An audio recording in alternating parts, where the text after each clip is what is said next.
All right, let's just dive right into this. This explainer, it's for a very, very specific type of person. I'm talking directly to those of you watching who have, well, massive dreams. You know who you are. You can literally see yourself succeeding. You've got these crystal clear visions, and you imagine the life you want so vividly it almost feels real. But when it actually comes time to sit down and do the hard work, you just freeze. You wait. You tell yourself, oh, tomorrow will be different. But then tomorrow comes around and absolutely nothing changes. So it brings us to this ultimate, deeply frustrating question. Why do you dream so big but do, well, absolutely nothing? Look, I want to give you a massive reality check right here, right now. You are not a bad person. Seriously, you don't lack intelligence, and you certainly don't lack talent. You are simply stuck in a psychological pattern. That's it. Your brain has just built up this very specific set of wiring over time. And the incredible news here is that anything that's been built, it can be rebuilt. You can completely rewire this. But first, we really need to understand the nuts and bolts of exactly what's happening up in your mind. All right, Section 1, the lazy but ambitious trap. To break free, we obviously have to look at the trap itself, right? We're going to break down this specific, painful daily loop that's keeping you completely stuck in place while life just sort of passes you by. It really comes down to this core conflict. On one side, we've got the dream. This is the part of you that sets those ambitious goals, imagines success, and wants to achieve incredible things. But then, on the other side, we have the reality. Instead of actually building that dream, you're, doom scrolling on your phone, you're constantly pushing back your start time, and carrying around this heavy, just exhausting sense of guilt. It is such a stark contrast between those grand, motivating visions and the reality of your daily inaction. Let's actually walk through how this plays out in a typical day, because I bet this will sound familiar. It starts in the morning. You wake up with excellent intentions, like today is the day. But then the afternoon hits. You check your phone for just a minute, which magically turns into an hour. You tell yourself you're going to start right after lunch. But then your energy drops. I mean, we've all bargained with that 2 p.m. slump, right? So you push it to tomorrow. And finally, the night phase. You lie in bed feeling incredibly disappointed in yourself, deeply guilty. You know you wasted another day. And then you promise yourself tomorrow will be different, restarting the exact same loop. Moving on to Section 2, the psychology of avoidance. So how do we actually break this cycle? Well, it starts by shifting the blame. You really need to stop viewing this as some kind of flawed character trait and start looking at the actual literal mechanics of your brain. See, when you think about working on your massive goals, your brain perceives that effort as a literal threat. It sees uncertainty, it sees the possibility of failure and rejection, and human psychology dictates that our brains are practically hardwired to avoid pain and seek comfort. So what you are calling laziness, it's actually just your brain entering survival mode. It's actively trying to keep you safe in your cozy comfort zone by shielding you from the short-term discomfort that's actually required to achieve your goals. And here is exactly where the habit locks in. When you face an intimidating goal, your brain offers you an easy way out, like, say, playing a video game or scrolling social media.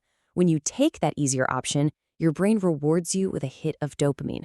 Boom, you instantly feel a little better, the discomfort vanishes, and your brain learns a very, very dangerous lesson. Avoiding hard work feels good. Over time, this actively creates and reinforces a super powerful habit of avoidance. Okay, Section 3, perfectionism is just fear. Let's pivot for a second and dismantle a false narrative you are very likely telling yourself. Because a lot of ambitious people, they disguise their avoidance as something much more noble. Let's really unpack this whole concept of perfectionism. You might tell yourself, oh, I just have incredibly high standards, or that you're just waiting for the quote-unquote ideal conditions or the perfect plan to finally begin. But let's be real, ready never comes. Ideal never comes. Perfectionism is actually just fear, dressed up as excellence.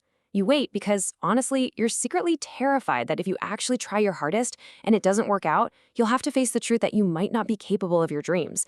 It is literally just an excuse to never start, simply so you can never fail. And this concept completely flips our understanding of failure.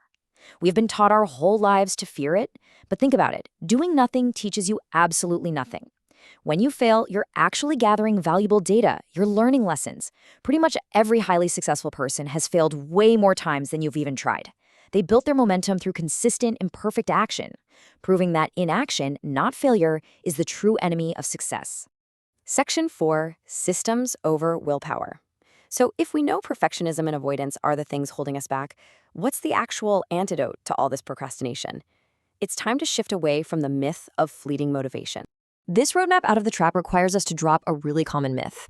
You're probably sitting there thinking that if you just had more motivation, everything would change. But here's the thing. Motivation is just a feeling.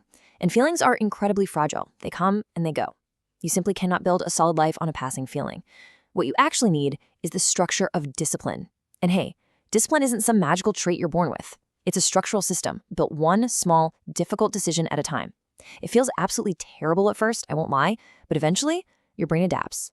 Building that discipline, it starts with your environment. Turning off notifications, physically moving your phone to a completely different room, cleaning up your workspace, and fiercely protecting your focus time. Believe it or not, successful people do not actually have some superhuman reserve of willpower. Nope. They just design their environments beautifully. They remove the temptations right up front. Because if you set up your physical space so that the absolute easiest default action is the productive action, you won't need to constantly drain your energy fighting off distractions. Which brings us to Section 5, the power of self-compassion.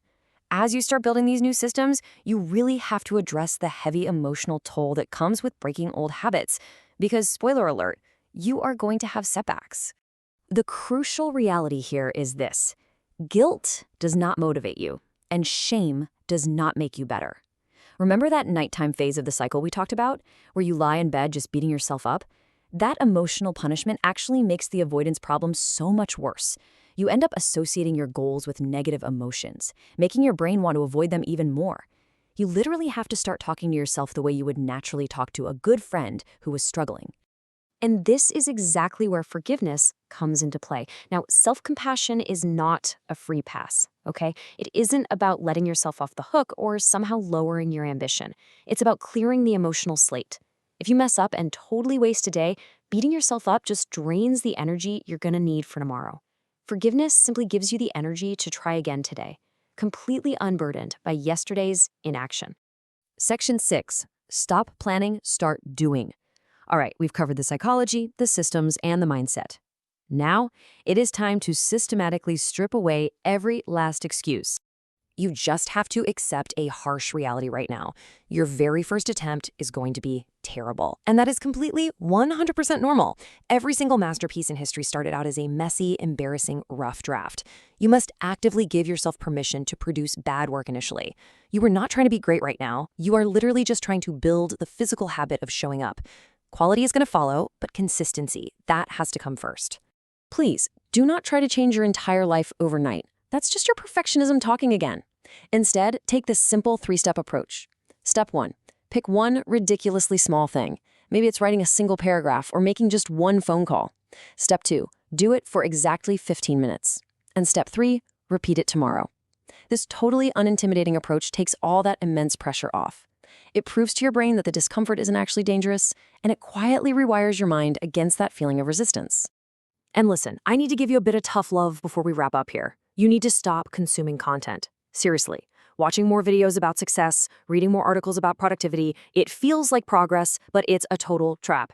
It is just another sneaky form of avoidance disguised as making progress. You don't need any more information. Deep down, you already know exactly what you need to do.